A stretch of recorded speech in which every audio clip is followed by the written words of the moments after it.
So in terms of today's agenda, let me run you through it before we get into the content. First of all, we'll do some quick introductions. So you'll meet Nick and Sarah, who are joining us for today's webinar.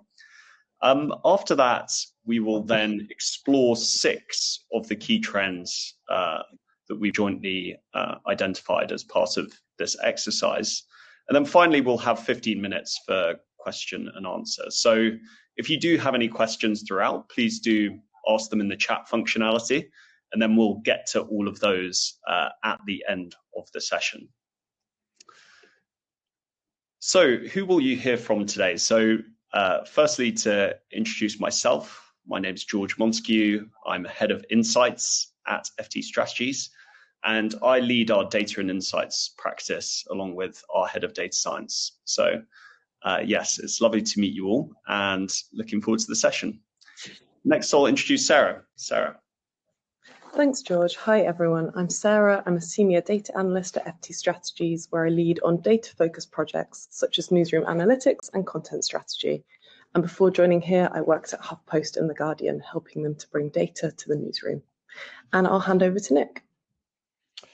Hi, everyone. Thanks very much for asking me. Really good to be with you today. So my name's Nic Newman. I'm a senior researcher at the Reuters Institute for the study of journalism.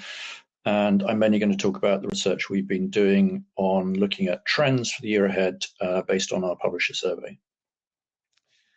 Lovely. Thank you, Nick. And before we get into it, I think it's important to set the scene of the work that's kind of gone into today. So really, we're going to be leveraging sort of the research on 2 angles. So we've got the Reuters Institute Journalism and Technology Trends and Predictions report, but also we've got some research and reports from the FT Strategies Data and Insights practice that we're going to share with you.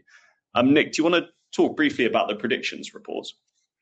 Yeah, we've been doing this report for almost 10 years at the Reuters Institute, and it's based on our sort of own conversations we have with the news industry, all the trends that we see, but also from a survey. And this year's survey was the largest we've ever done. So over 320 news executives, pretty senior level. So a lot of editors-in-chief, managing directors, heads of innovation. So people were really interested in the future of journalism. And the mix was traditional news organizations, so about half coming from a sort of legacy print background, broadcast and digital born. So that sort of combination, really, just to give you some background. Lovely. And just to talk through the FT Strategies inputs, there's really 3 reports that we'll be drawing on today. The first is the News Sustainability Project database, which is a database of over 800 publishers' responses to questions on their financial performance, audience engagement, monetization, and business strategy. So that's the first resource that we'll be drawing upon. The second is an attitudinal survey around AI that we've done with 1,900 employees at 19 EMEA news organizations. And then finally, we'll also be drawing upon aggregate web analytics data from 106 news organizations of varying sizes that we have by virtue of our consulting work with them. Great. So let's get into the key trends. So this is the real discussion of the session.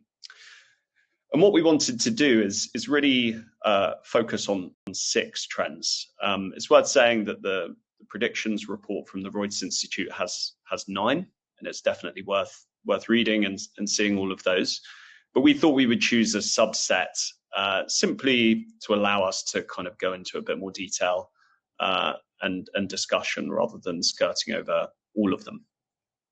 So what we'll do is we'll run through each of these and we'll show you some data, and then we'll have a bit of a discussion, and then we'll answer your questions. So going on to the first trend. So the first thing that we're seeing is that there is less confidence in general about the future of journalism. But, I think there are still some reasons for optimism. Nick, you said in your report, I think the phrasing was journalism embattled but embowed. Can you kind of explain a bit more what you meant by that, and maybe also this chart on the left-hand side. Yeah, so the data here shows essentially a loss of confidence, a decline in confidence over the last 3 years. So just 41% said they feel confident about the future prospects of journalism, and that number was 60% just 3 years ago. So what's behind all that? I think there's a sort of number of things. In many parts of the world, of course, independent journalists under attack for their work, verbally, physically, legal challenges as well, a whole load of new laws designed to restrict the operation of independent journalism.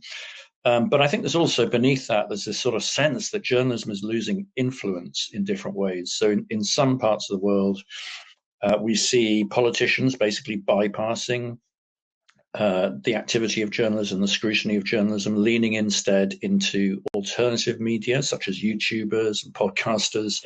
Obviously, we saw that in the US election specifically. And of course, since then, we've even seen traditional media reporters excluded from various White House briefings, and they've been bringing in some of these alternative media. So I think getting access, whether that's getting access to the White House or getting access to Gaza, this is all becoming much more difficult for many legacy media institutions. And then beyond that, there's all the other challenges that we know about, the challenges of reaching young people, the rising disinterest amongst some groups with news avoidance, advertisers not wanting to advertise around difficult news subjects, reduced funding for news and particularly for public media. And then, the whole question of platforms, which we're going to get into, and what's going to happen with AI. So basically, there's a lot of different stuff swirling around here. Some of it's about access, some of it's about finance. Yeah, and I think when we looked at this, it's very difficult to disagree on all of those fronts. But looking, I guess, more at the business model side of things, journalism is definitely under pressure. So what we wanted to do is have a look at revenue growth projections to see if that optimism was, or lack of optimism was translating into finances. So what you can see on this right-hand side is two charts that project people's expectations in terms of revenue growth over the next 3 years. So what you can see in 2022, people were generally more confident in terms of revenue growth, as shown by all of those blue lines, which indicate increases. Whereas in 2024, revenue growth expectations are down. I suppose what's important to say, and to take a sort of glass half full approach, the majority, 51%, are still expecting some kind of increase in the next 3 years. Only 18% are expecting some kind of decrease. So that is to say that hopefully there is some top line growth, albeit inflationary pressures will still continue to make the business model of journalism challenging. But Nic, I guess you've outlined some of the challenges, but what do you see as maybe some of the reasons for optimism? I would say, obviously, subscription. That's a bright spot for anybody that has unique content, distinctive content. So particularly upmarket newspapers, financial newspapers, obviously doing very well as well, are profitable, as you say, but they're also investing in journalism. There was the CEO of Le Monde was talking last week about how its whole newsroom would very shortly be funded by digital subscriptions from the reader revenue side. And that's kind of a reminder of how some of these big legacy news organizations have completely transformed their business model over the last few years. And also he also reminded us that the newsroom was a lot bigger than it was a few years ago. So actually many of the biggest news organizations have been investing in journalism rather than cutting back. Of course, there's many other parts of the ecosystem that are not in a similar situation.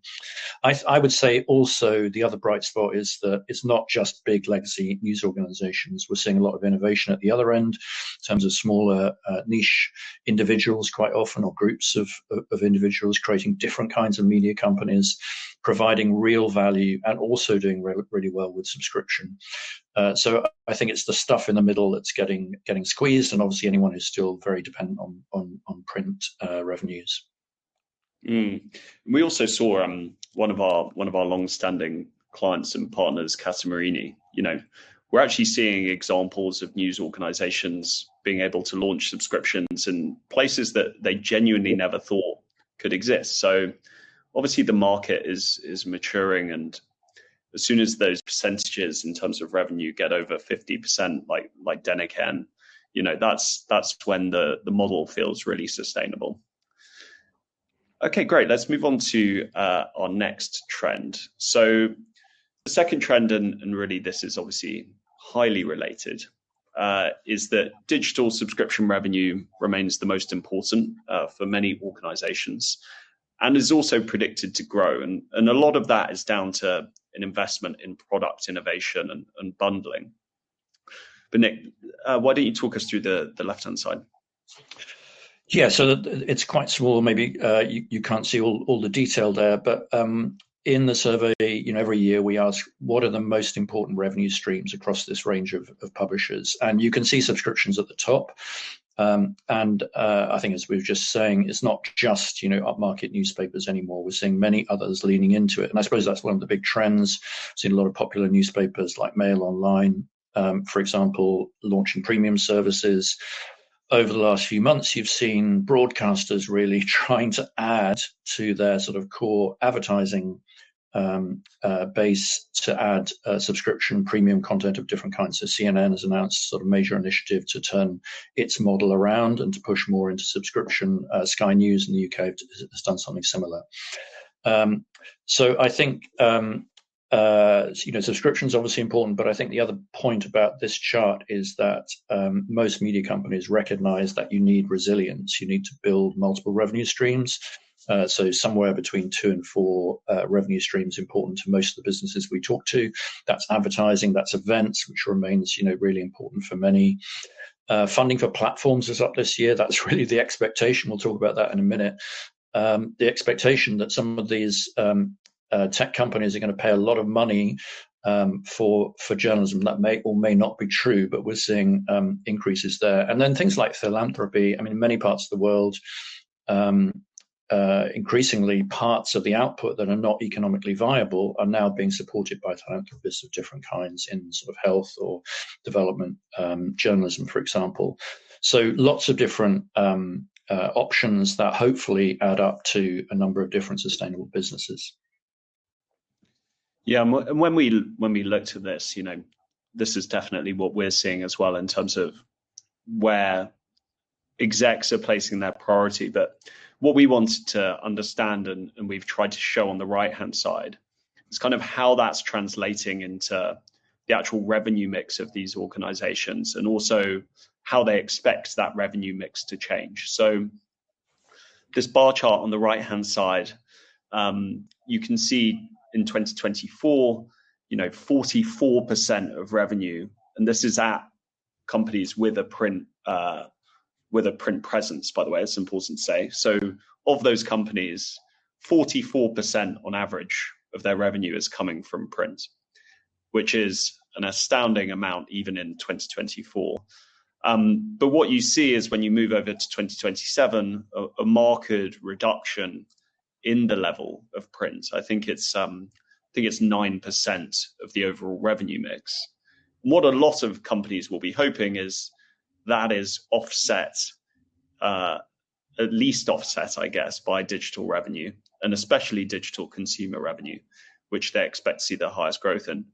The one interesting other thing to call out on this slide is it appears that 10% of ancillary revenue average, i.e. from other areas, seems to be quite stubborn, even though we're seeing more people moving into e-commerce, events, and some of the other funding sources that you mentioned on the left-hand side.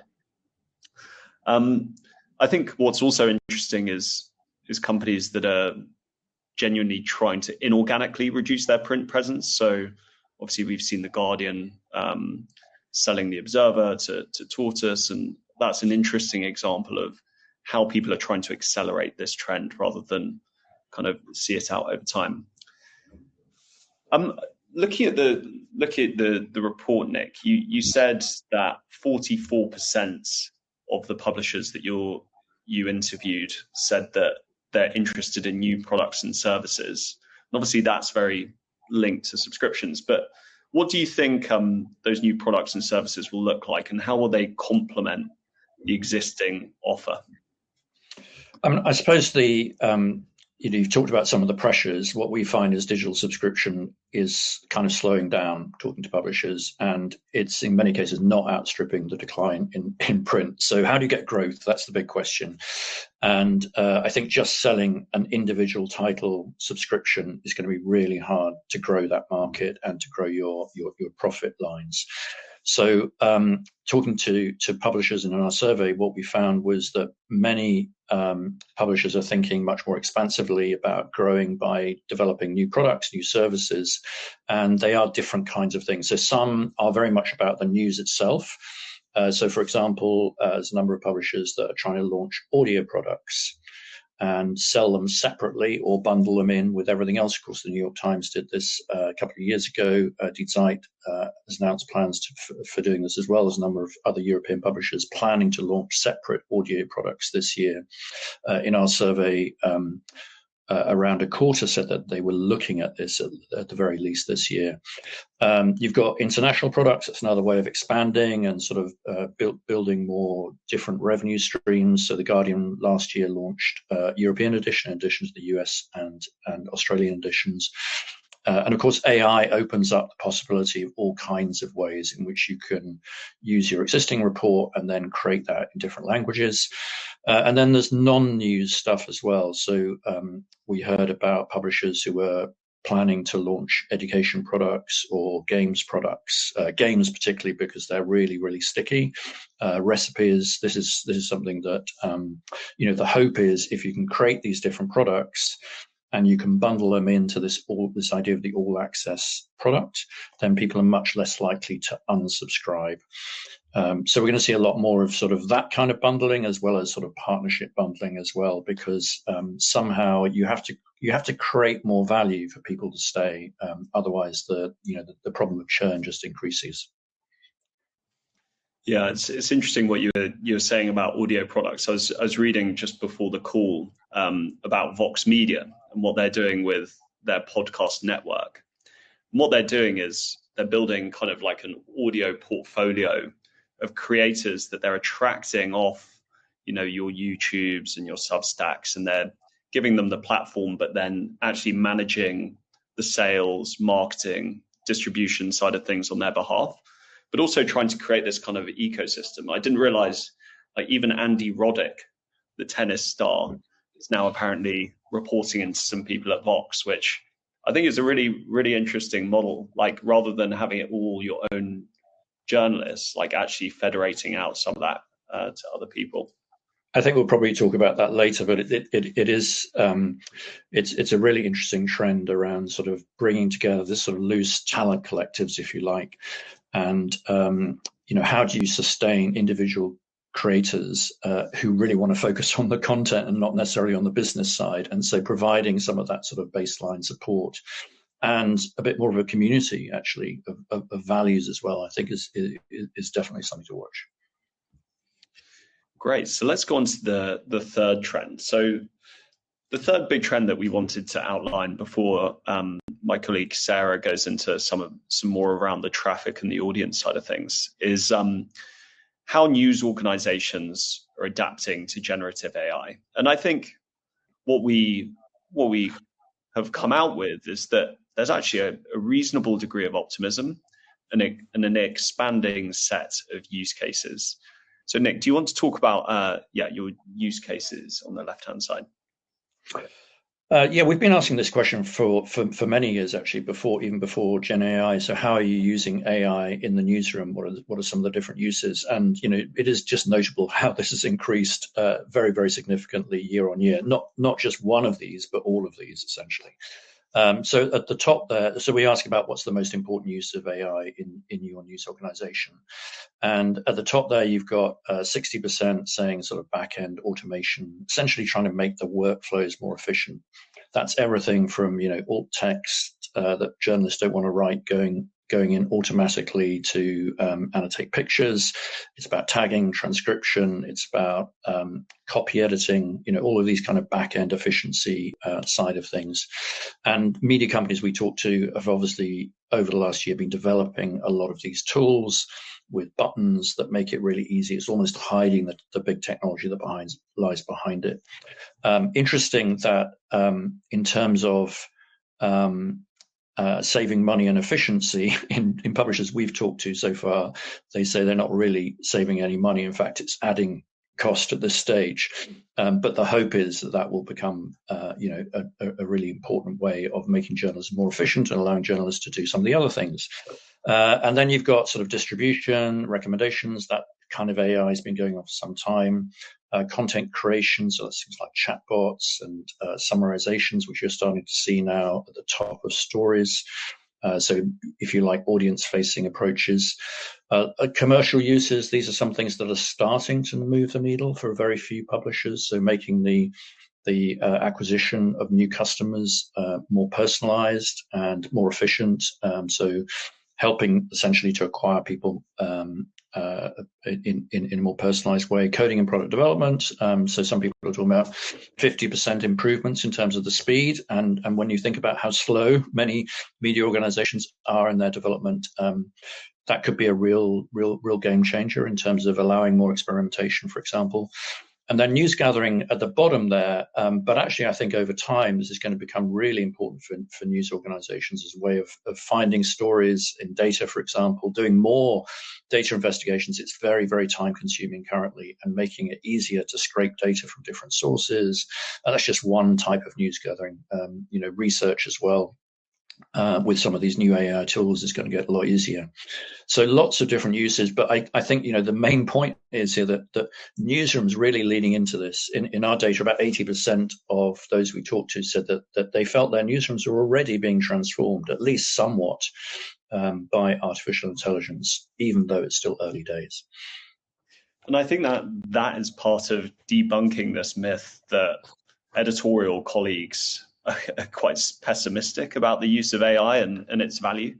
I think it's obviously extremely use case dependent. And yes, there may be a high degree of pessimism about, completely automated content production. However, for some of these other tasks in specific circumstances, it feels much more doable. So on this right-hand side, what you can see in the data is that.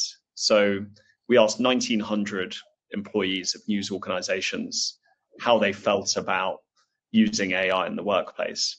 And as you can see, the distribution, to be honest, across different departments is fairly similar. Unsurprisingly, data, tech, and product are pretty for it, whilst the majority of the rest of them are for it, but a few small groups are more pessimistic. I think what it's worth saying is that actually the biggest barrier to optimism and to use cases is not the technology. So we also asked a question, why aren't you using AI? And only 15% said that they were dissatisfied with the tools that they had at their disposal. So when you compare that to 34% blaming a lack of training, you can soon see that actually that's where perhaps the biggest gap is for these organizations. I was speaking to Martin Shorey, who's the head of AI development in the newsroom at Aftonbladet, and he was saying how one of the biggest things they did was launching a training which was titled "How to Become a Prompt Queen," which apparently got a lot of uptake and was very popular. But yeah, so I suppose one of the things that I wanted to ask you, Nic, was given how AI is transforming the newsroom, how might it transform the role of a journalist over the next sort of 1, 2, 3 years? Yeah, great question. I think a lot of what we're seeing so far is kind of incremental. It's almost the easy stuff. And and it's not really moving the dial in terms of efficiency. And obviously the bean counters will want a lot more. And so one of the ways I think it's going to change things is that we will see, a substantial reduction, which we haven't yet seen in some of the jobs that are currently employed in things like copy editing and repackaging of content. That can quite often, many of them are not really core to journalism. And journalists don't necessarily like doing them, but I think we will see, significantly reduced numbers of people working in that area, hopefully allowing those journalists to be used elsewhere in more original content. I think it will also reduce the value of what a lot of journalists currently do, which is kind of Me Too stories, optimizing, rewriting wire copy for search engine optimization. I don't think there's much future in that. And so journalism is going to need to refocus on stuff that is truly distinctive, unique, and valuable to specific audiences. And that probably means, investigations, analysis, commentary, but stuff that's basically the AI can't compete with and can't do. And the other thing I would throw into the mix is I think that text is going to be less defensible than audio and video. So I think that journalism will probably change by investing more in these formats that have more personal connection and that people are spending more time with. I think that's another way in which the media can sort of insulate themselves from some of the coming disruption. Yeah, and one thing I've been talking about and is very connected with a lot of people is whether there's a redistribution of the time of a journalist from kind of more the news gathering and the reporting and the production side of things, much more over to the storytelling and distribution. Because really, if there's something that AI can't do, it can't have a human face, or at least not at the moment. And, it can't tell stories. It definitely can. Oh, yeah, you're probably right. But it can't tell stories in the same way that humans can. And there's that personal inherent connection, at least that we still have now, that I think is important. One of the, talking to Martin again, one of the things that I found interesting, and I'd love to know if you think this will be part of the role of journalists in future, was that at Aftonbladet, when they're building their chatbots, for example, for the European election recently, their journalists were spending hundreds of hours inputting answers to questions and data into these models to make sure that they worked and were reliable. I mean, it might be an unappealing future, but how much of that do you see like maybe being a part of a journalist role is writing for platforms and LLMs? It's a very different future. I mean, I think some of this is kind of hard to predict, but I think part of the reason why it's been very hard to make some of these efficiencies is because actually the AI, we need to check the AI.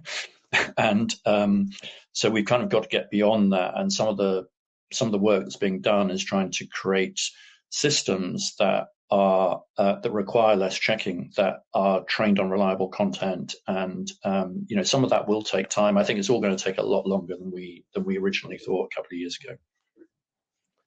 Lovely, thanks, Nick. Sarah, I'll pass over to you to take us through the next three. Thanks, George. Okay, so our next topic is referral traffic and how users are finding news websites.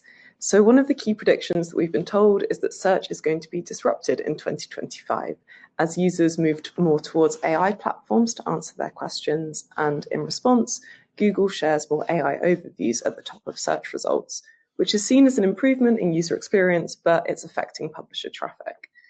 However, despite these concerns, we're seeing that search referrals haven't gone down yet. Nick, do you want to tell us a bit more about this trend that we're seeing from Google? Yeah, I mean, this is a big surprise, I guess, in that both data sets broadly saying the same thing, is publishers are really worried about this. So in our survey, 72% said they were really worried about what's going to happen to their referrals from search. This following the fact that social referrals have plummeted over the last few years for most publishers. So this is aggregate data on the left from Chartbeat, around 2,000 websites. And what it shows that so far, if anything, the aggregate has gone up. Maybe some individual publishers have been affected. And I think basically what's going on here is Google, which is the main way in which people access search, access publishers through search, has been incredibly cautious, particularly around news. So it's not really been using AI overviews. It's been continuing to have the boxes. Of course, its platform and its business model is dependent on links and dependent on having real estate, not providing just a whole load of answers.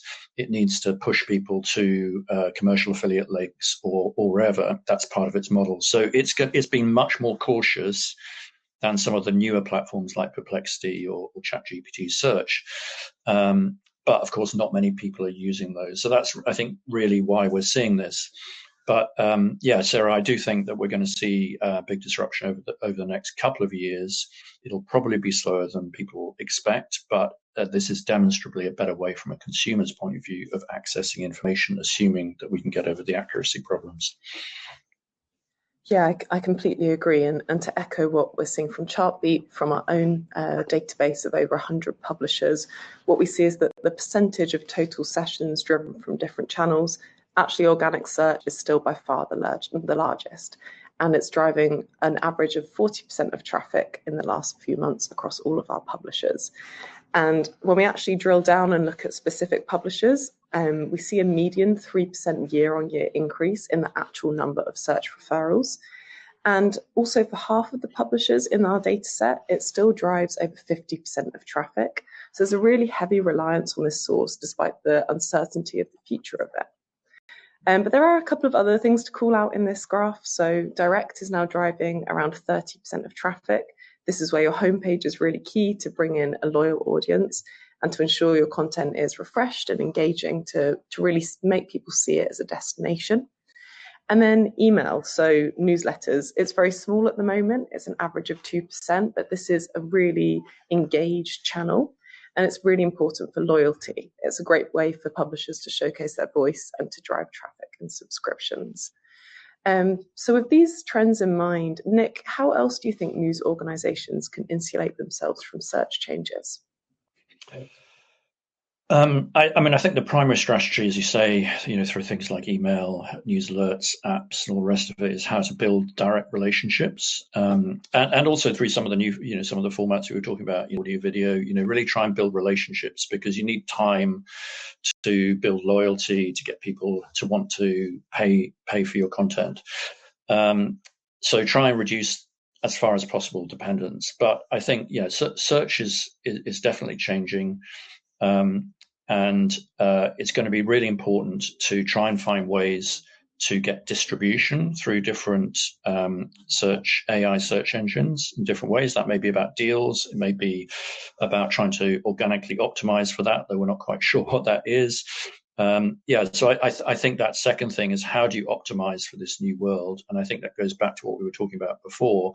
You need to create things that the AI hasn't already got, that people are looking for. So it's this sort of sweet spot between what are people going to be asking for in these answer engines that can't be provided by a commodity provider, and then how can you make sure that you fill that gap? So it's very different from optimizing for social media, which is about outrage or surprise or fun. This is, in many ways, it's about answers and facts and analysis and something more serious. So I think it's actually quite an opportunity for quite traditional journalism. I completely agree with you. And also I think while we still have traffic coming from Google, it's a really useful opportunity to ensure that once a reader comes to you from search, you're giving them ways to engage with your content more long term. So at the FT, we offer first click free. So if you come from search, you can read the first article you go on. And a lot of the time at the top, we'll highlight a certain newsletter or a podcast or links to other stories. And that's a way to, although people are coming through from search, it's a way to try and get them into your ecosystem to stay with you longer term. So our next topic is to kind of broaden out a little bit and look beyond Google into the wider dynamics between platforms and publishers. We've obviously seen a lot of changes at legacy players such as X and Meta recently, but we've also had the introduction of referrals from these AI platforms and the continued rise of short-form video. So, Nic, where did you find that publishers say they're focusing their efforts? Right, so the left-hand side of this chart is a question we ask every year about where you're putting more effort, where you're putting less effort, and what you're looking at is the net score. So we've taken people who put more effort, you take away the less, you get a net score. And what it shows is this this sort of leaning into to AI search platforms or chatbots and different kinds. And it's not necessarily that publishers know what they're going to do with this. They just need to, they know they need to spend a lot more time trying to work out how to optimize for this new environment. So that's really why that's at the top, particularly since ChatGPT search has launched now, and we can kind of see what this new world is going to look like. So it's becoming quite urgent, I think, to address that. The second set of things here are around video platforms primarily, so YouTube, TikTok, and Instagram. You can see them all lined up there. A lot of that is really about how you reach young people. Really hard to monetize through short form video in particular, but people really recognize this trend, particularly with young people, towards wanting to consume stuff in video, long form and short form video. So how do we retool our journalism for a world in which video is going to be more important? And then the ones underneath are really sort of, what are the alternatives to Meta and X? So people have fallen out of love with those platforms for different reasons. They don't feel they're aligned to journalism anymore in terms of values, evidence, fact checking, all the rest of it. And indeed, just prominence of your brands, you know, X, for example, taking away that branding and the verification marks and all the rest of it. So a real sort of sense that we need to move to platforms that are more sympathetic to journalism. And that's why you see some people moving to Blue Sky or to LinkedIn. Of course, Blue Sky is not going to replace X. And if you look at the data, it's not replacing X. But for journalists, it's a nice place to talk to other journalists. Completely, and these shifts, I guess, are still early stages moving internally towards these platforms. But if we look at the data on the right-hand side from our own data set, what we see is that actually these legacy players are still driving the majority of referrals, with Google driving the most sessions, followed by Facebook and then Twitter or X. And we can kind of see this a bit further if we drill down into the trend over the last 12 months. So again, this is data across all of the different publishers, and this really allows us to look at a wider level and to pick out trends on smaller platforms. So we talked a lot about the big legacy players, but if we focus in on these medium platforms, it's quite interesting to see the different fluctuations. So Instagram has really moved up and down over the year, whereas WhatsApp has had gradual growth in terms of the number of referrals driven. I also think it's interesting to see that Reddit and LinkedIn are driving a similar number of referrals.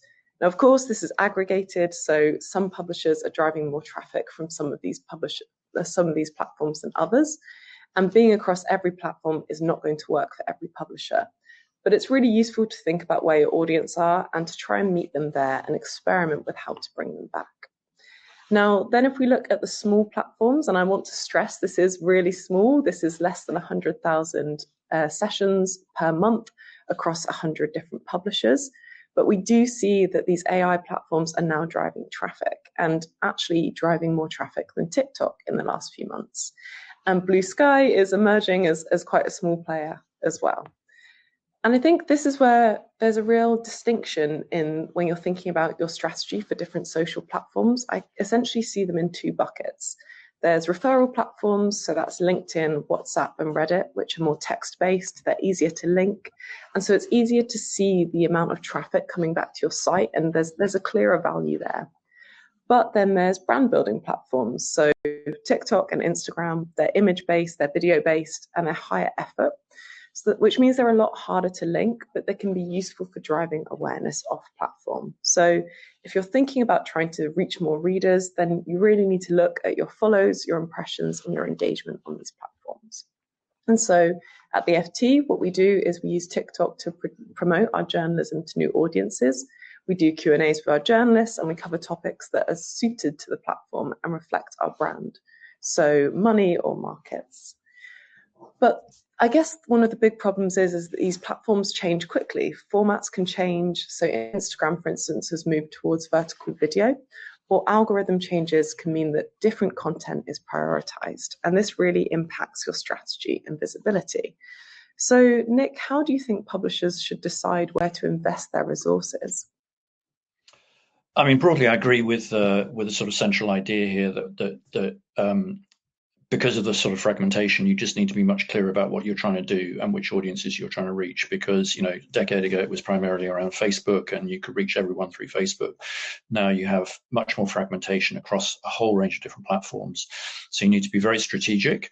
So if you're looking for, you know, when you talk about young audiences, which young audiences are you trying to get? You know, under 45s? Well, that's a completely different strategy for if you're trying to get under 25s, because these audiences are very different, in which case you'll be looking at TikTok. But most publishers probably don't need to look at TikTok because that's not the audience they're after, etc. I also like that that idea of sort of the brand building and the referral platforms. And referral will still be important, but I think more effort into thinking about brand building and actually monetization on these platforms. So one of the big changes we've seen with platforms is it was all about referral and it was about advertising. And increasingly, it's about a mix, right? Almost all the platforms now have premium. It's got sort of subscription models built in. It's got the ability to do donations. You know, so there's podcast platforms have added paid opportunity for paid, for example. So I think there is going to be much more opportunity within these non-referral platforms to build businesses, particularly around audio and video, but actually in other cases as well. Obviously, you've seen Substack and others doing that as well. So it's just a very, very different world to the world of 10 years ago. And the other point I would make about, I mean, it is really interesting to see the growth of referrals from these AI platforms, because it's a sign that we are going to see referrals from these platforms. But the numbers obviously still very small, very early days, and it is going to take a lot longer. Definitely, and I think this is where having quite a wide view of the different metrics that you're interested in is really important to kind of, in a sense, we are comparing apples and pears here, but it's still useful to think about traffic and directly bringing readers to your site in the old school way of thinking. So I guess that leads us nicely onto our final topic, which is the rise of personality-led news. So this is really where we're starting to see individual creators using TikTok and YouTube to create news content, which is allowing them to form a direct relationship with audiences in highly engaging formats, which particularly suits younger readers. And I guess here we definitely do mean those youngest readers of under 25s. But this has really driven a mixed view from those within the journalism industry who are trying to debate whether this is good or bad for journalism long term. Nic, do you want to tell us a bit more about why this is the case? Yeah, I was quite surprised. I thought most legacy publishers would be very against this idea. But actually, I think what people see is they see that creators are able to connect in ways that traditional brands are struggling to, and they're asking, what can we learn from that? And I think one of the things we can learn is obviously just some of the amazing storytelling innovations that we've seen from creators, but also I think the trust and the way they build trust and community, particularly sort of at a local level or a more scalable level. I think creators have shown that they really value their audience, and they put a lot of effort on building that community and keeping that community. I think there's a lot we can learn from that. The worry is, of course, about accuracy of information. A lot of this is opinion. A lot of it is commentary. A lot of it is not checked. A lot of it is not journalism. And people worry about journalism being squeezed out and by this sort of commentary and opinion. And so that's kind of the main concern as well as the sort of fear that is taking attention away from traditional publishers and taking money away from traditional publishers. Yeah, that's completely it. I guess the way that we describe it is that younger readers are essentially voting with their screen time. They prefer influencers to mainstream brands a lot of the time. And at FTS, we did this in-depth research project into how younger audiences are consuming news. It's called Next Gen News. And what we found was that really these younger audiences trust the lived experience of the people who are presenting the news to them and often prefer that over traditional reporting. They want people who look and speak like them to portray news in the way that they want to hear it. So that's why the relevance of the news to these audiences and the format that you use really matters. And so newsrooms aren't really just competing with other publishers anymore for their viewers' attention. They're competing with these creators. And as you say, these creators perhaps aren't they aren't held to the same standards necessarily in terms of accuracy, but that also means they can work faster and be more innovative. And if they can build up trust around their individual brands, this is a great way to directly reach those audiences. So I would just add that I think one of the things we find in our data is that there are a lot of young creators who are creating news for young people and creating different kinds of links. But it's not just young people, and particularly when we talk about sort of political commentary, actually a lot of the audiences for people like not so much Joe Rogan, but some of the other sort of right-wing influencers who are very popular on YouTube is from an older audience, actually, who've transferred from television. So actually what we're seeing is a number of different things going on at the same time. Disruption of television with partisan political commentary on the one hand, often for older people. And then you've got sort of new creative storytelling where young people are trying to express their creativity and connecting with people in different ways. And then you've got journalists leaving their organizations, people like Paul Krugman, who's not exactly young, left the New York Times to set up on his own because he wanted more control, and he really loves going into depth on his Substack. So there's a lot of different parts of this creator economy. I completely agree. And I think also, although news organizations can invest in their on-screen talent and really try and drive personality-led storytelling, as you say, often these individual journalists, if they have a real taste for it, they may want to go out on their own to try and do that in their own way. But there is an opportunity here to adapt your tone and your format to try and engage these audiences. But I think kind of similar to thinking about the different platforms and where to find readers, this really can require high effort and a lot of cultural shift. Getting old school journalists in front of a camera is no easy feat without any guarantee that it will work long term. So Nic, how do you think that news organizations can balance these different forces and actually lean into creator-led news in a practical way? I think to some extent, they want to show that they're different from creator-led news. So actually kind of not leaning in is also an option in some ways, certainly in terms of the values. I mean, I think the bedrock of trust for traditional media is that sort of set of values and accountability for what you do. And you can't sort of just hand that over to a creator or allow somebody to have complete control of what they do. So I think really interesting strategies to say, what can we learn from it, as I say, in terms of storytelling. So some media organizations have pulled in creators and pulled them into their own newsroom. So Le Monde, for example, has set up a sort of a youth-based newsroom of under 30s who come from a creative background. That's one way of doing it. I think there are other options, such as retraining your journalists to do audio and video, or encouraging them to do audio, video, and start podcasts, the ones who are really kind of interested in that area. And so ultimately what you do is you build up a brand that has values, that is represented by a range of creators or individual journalists. By the way, this is not very different from how broadcasters operated for years. So Back to the Future in many ways. That's very true. And I think your example of Le Monde and the youth-based newsroom is a really good example to show that it's not just about diversifying your content, it's about diversifying who is telling the news and ensuring that people are hearing from others who look and speak like them. It's actually a real opportunity. And at the FT, one of the things we've done recently is start thinking about our younger audiences through a cross-functional working group to try and bring in as many different departments as possible for a real long-term strategy for this. So that brings us to the end of our highlights. So we're now in our question and answer part, so I'll hand back over to George. Cool, thanks, Sarah. We have a ton of questions in 11 minutes, so let's all be quite brief.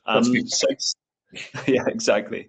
So it starts off, Aoife O'Connor, head of subscriptions at the Irish, I don't know whether it's Times or Independent, but it's marked it out. So the question is, does this usurp the whole subscription model, i.e. search disruption? Nic, any thoughts on that? No, I think it makes it more important. I mean, I think some of the deals that we're seeing are often sort of exclusive deals. I think there'll be premium versions of the AI databases and deep research that will be based on subscription content, because the AI systems won't be allowed to scrape those. I mean, again, we're still in very early days where all this is being going through the courts and merging different ways. But no, I think it doesn't usurp subscriptions. I think keeping control of your content, having exclusive content, knowing the value of that content becomes more important than ever. Yeah, and the example to look at, Aoife, is the New York Times. If they have two pillars to their strategy, the first is we're a reader revenue funded business, and the second is that they create a destination for their readers, and they use that word destination rather than source very intentionally, which is they want people to come straight to them, i.e. be completely robust to any kind of search disruption. Okay, great. Paolo Cagnon has asked about not seeing YouTube on our chart.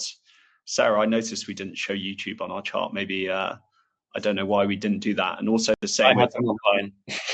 Just saying.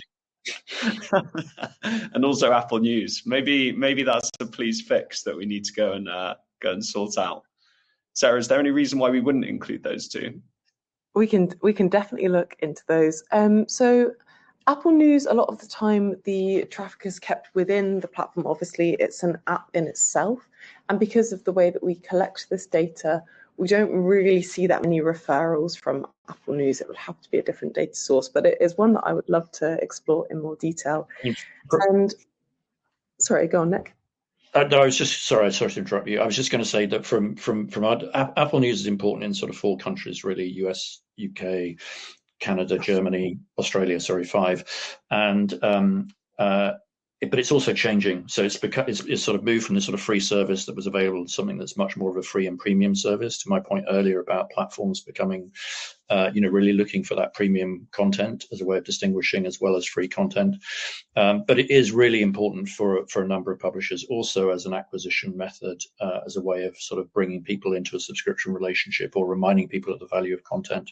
And YouTube is the biggest, the fastest growing that we see, and important in lots of different ways as one of those platforms where people are consuming huge amounts of news for long periods of time, as well as shorts news as well. Yeah, exactly. And the thing with YouTube is obviously it's about keeping people on the platform and watching the videos there. So from looking through the data set, I didn't see many referrals from YouTube, but it is definitely something I'm going to go back and double check.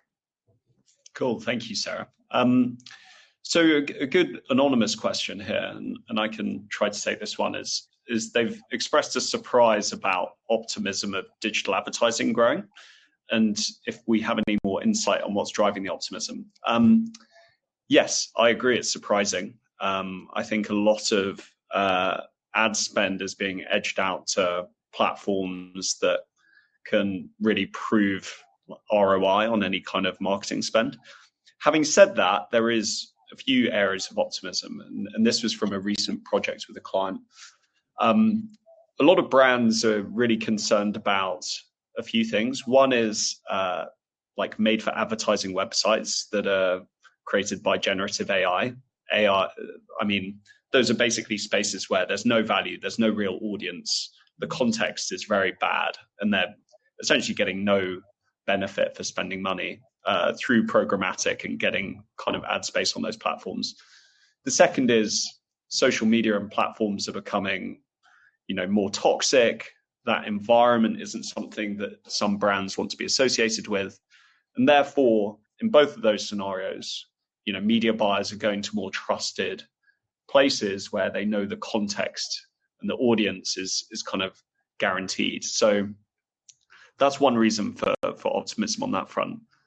Nick, anything to add on why there's maybe some optimism for digital ads? Yeah, not particularly. It's just sometimes it's the convenience, isn't it? From an ad buyer point of view, it's just more convenient to buy programmatically because you can buy any audience, and dealing with news is difficult. So I think, some optimism, but a lot of pessimism still in that market. Yeah. Okay, so one question that we've just had come in from Michael Taylor, who's editor at the Business Desk, he's asked, is there any thoughts on blending content from events as part of community building? Live podcasts are huge. Good question, Michael.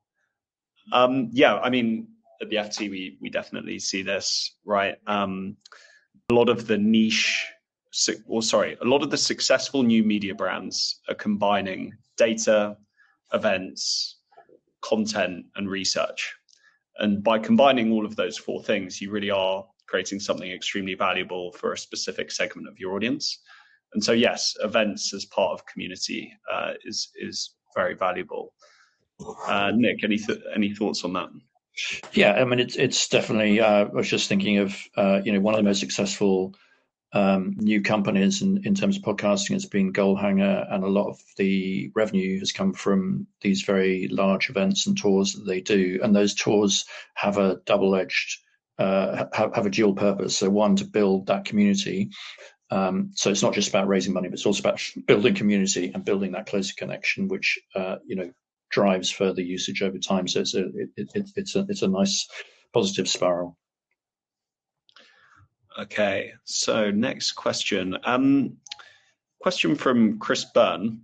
I saw that micropayments are very low down on the list of revenue priorities. But what Nic said in terms of the challenges in growing subscription numbers, are micropayments kind of a potential area that are being overlooked? I think there's a challenge in that most subscriptions are appealing to a group of people who are really interested in news, who can afford to pay, and there's other people who would pay something. And this gap is something that we're trying to fill in different ways. So either differential pricing or student subscriptions. There's a whole load of ways in which people are trying to close that gap. Micropayments haven't worked in the past because it's just too much friction involved every time you need to want to read something.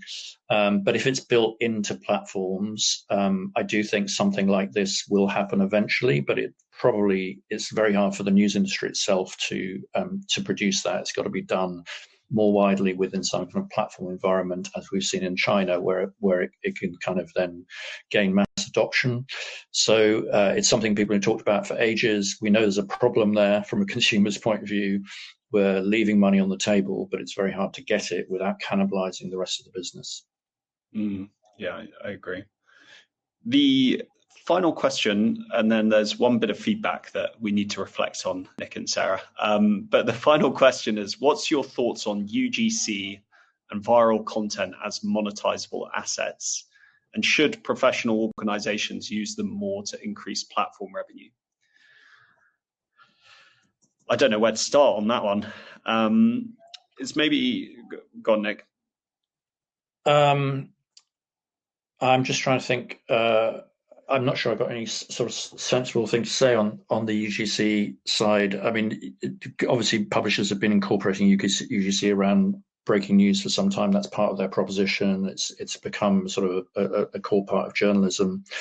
I think what some publishers are trying to do is to create like commentary. This is almost like using sort of influencers like Forbes did for many years, and it's almost becoming a platform, but then that leads you into all kinds of issues around trust of your brand, which I would be very wary of. But I guess it depends what kind of content you're in. If you're in creating recipes, then absolutely you can use the reviews as part of your content. You can use people's long recipes from the family history. But around news, I think it's much more difficult because of the editorial aspects of it. Yeah, I saw an interesting example, and you'll probably remember the publisher's name. But they've basically closed down their comment section and created something more akin to a forum where people can discuss the key, most interesting topics of the day. And that's an interesting UGC thing. It's probably more a subscriptions play than a monetizable asset via platforms. What's the name, Nic? I'm sure you know. I can't remember. Okay. I know the one you mean. Okay. Yeah. So just as I said, some feedback. We're very sorry to non-native English speakers because apparently we're going quite fast. So next time we'll definitely bear that in mind. But in terms of the seminar or the slides material, we'll definitely be able to send those around with a summary. But apart from that, Nick, Sarah, thank you so much for joining us. Really enjoyed it, and thanks everyone for listening in, and hopefully we'll see you on the next one. Thanks, Lovely. everyone. Have a good day. Thank you. Bye.